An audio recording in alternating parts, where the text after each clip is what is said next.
Hello all, welcome to study 33 of the Solving Studies to Improve Chess Calculation series. The study we are going to see now is from Moritz Lewitt. Uh, he was a Prussian, he was born in the Kingdom of Prussia, but he lived in Berlin. And one of the most interesting features he has in his life he is the long-time president of the oldest German chess club, the Berliner Schachgesellschaft, that was founded in 1827. Very interesting. He also produced around a bit less than 200 studies. I like this a lot. I really enjoy this a lot. Hope you also do it. And I see you, as always, with the solution. Don't forget, if you haven't watched the guide, start by doing that first. And then when the countdown starts, you can start solving. And then we see you again in the solution.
And here we are. And as always, we start by the only good, brilliant move.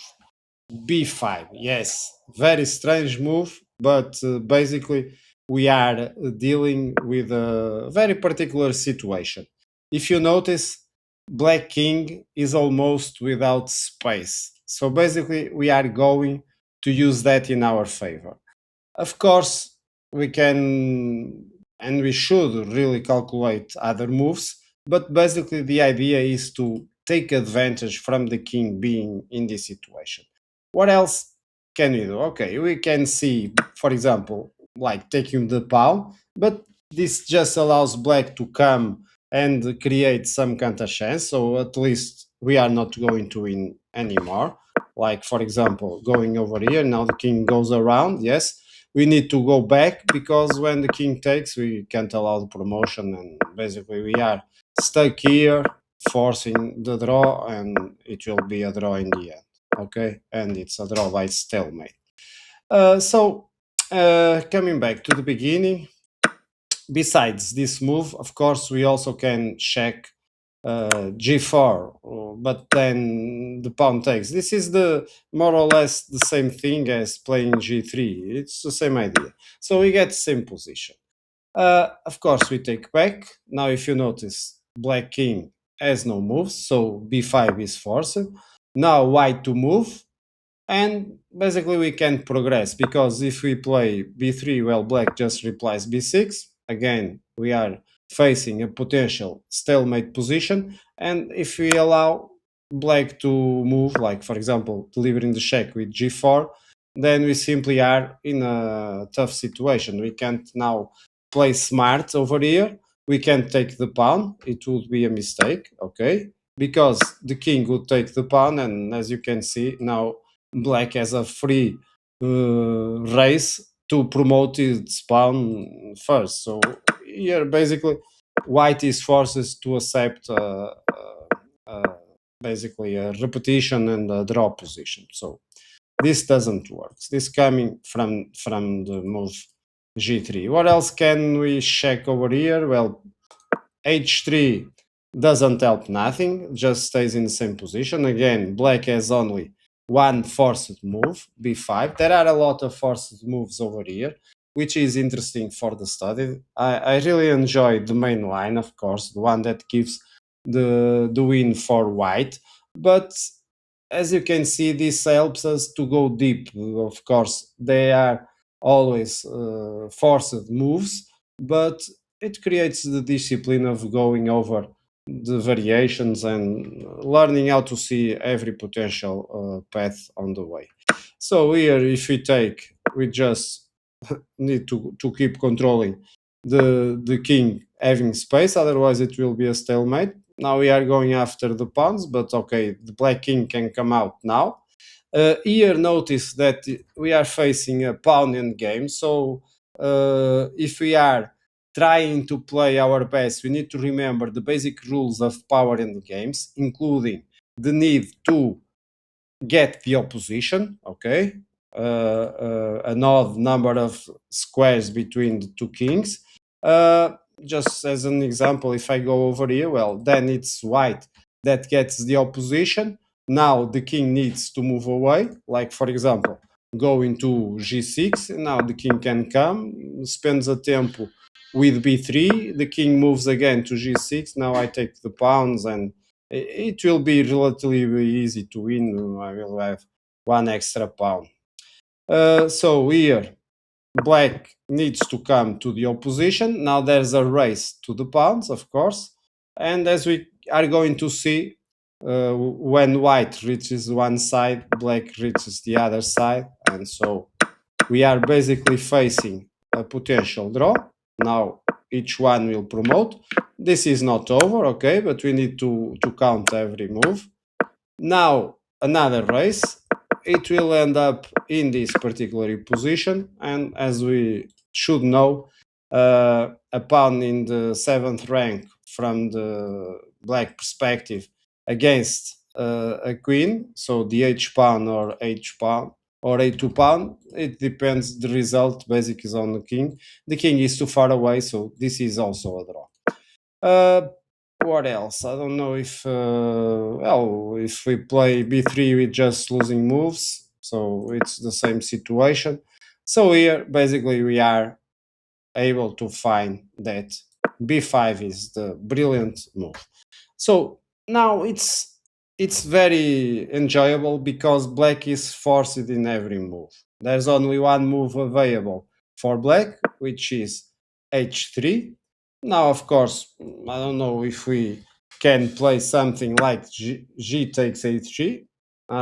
This just gives away the win because, of course, black will come to take that pawn and then take the other pawn. Now the race is going to the other side. Again, we are in a poor pawn end game. When we reach this position, the king goes to c2. The king comes to d6. So the idea from black is to attack both pawns from c7. Now we need to count moves. We need to count because if the king goes, it's black to play, okay? And if you want, you can try to also stop and think and play for black.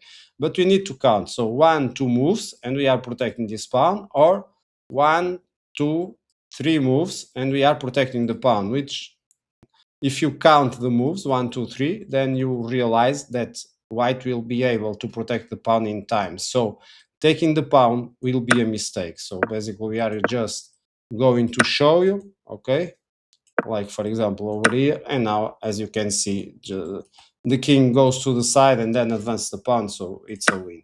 So here black is of course forced then to go to b3 with the king, leaving alone the b2 pawn. Otherwise, as we saw, it's a loss. So after a while we realize here, don't make the mistake of going with king b4.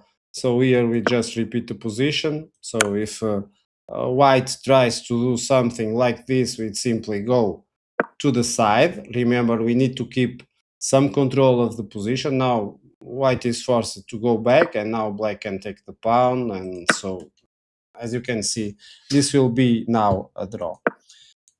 Coming back here, so in this forcing move, we can reply with the great g4 check. Again, black has only one move, and now it's a critical moment. There are some potential moves, of course, but I don't think, for example, going with this one, I think it's obvious that black is winning over here. So we are not wanting to do these mistakes. Also, we are not wanting to force black to come with a g pawn, because let's see, for example, if we advance now with an idea we are going to see, black, instead of taking, which should be a mistake, of course, uh, advances the pawn, and now whatever move white does, it's a stalemate. Like for example, advanced pawn is a stalemate, taking the pawn is a stalemate, moving the b pawn is a stalemate, unless white wants to lose and go with king to e3. We can't escape the draw over here.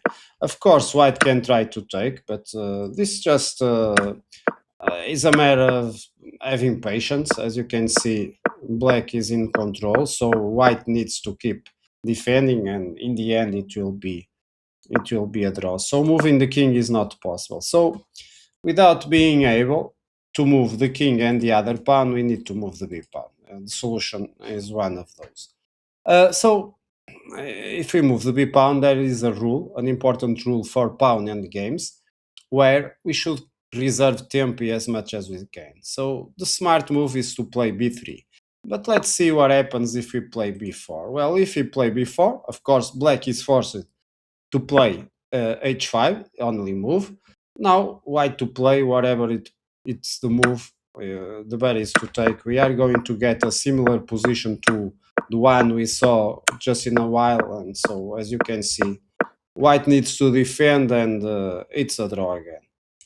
So here we basically find b3, reserving the temp, forcing, of course, black to play the forced move h5, and now white to play again. Uh, Again, we are able to force the move for black, of course, and the best move over here is to play the very smart, brilliant g5, forcing, of course, black to take. Now it's white to play, and white plays b4, forcing the move again for black. Notice that black is playing only moves since the beginning. Black advances the pawn, and now I think this is easier to find. King g4, black is forced to advance the pawn again, and suddenly we take the pawn with a beautiful, beautiful solution for the study. I hope you have enjoyed the solution as much as I had. Uh, just coming from the beginning, so we can really appreciate this one. So we play b5. Black only move is to advance the h3 pawn. We play g4. Black only move is to play king h4. We play b3. Black only move is to play h5. We play g5. Black only move is to accept and take the pawn. We play b4, so the importance of having reserved another tempo. Uh, Black only move is to advance the pawn. We move the king. Black again only move to play g3, and suddenly we are checkmating the king in a beautiful finish for this study. I hope you have enjoyed, and see you again in future studies. Bye bye.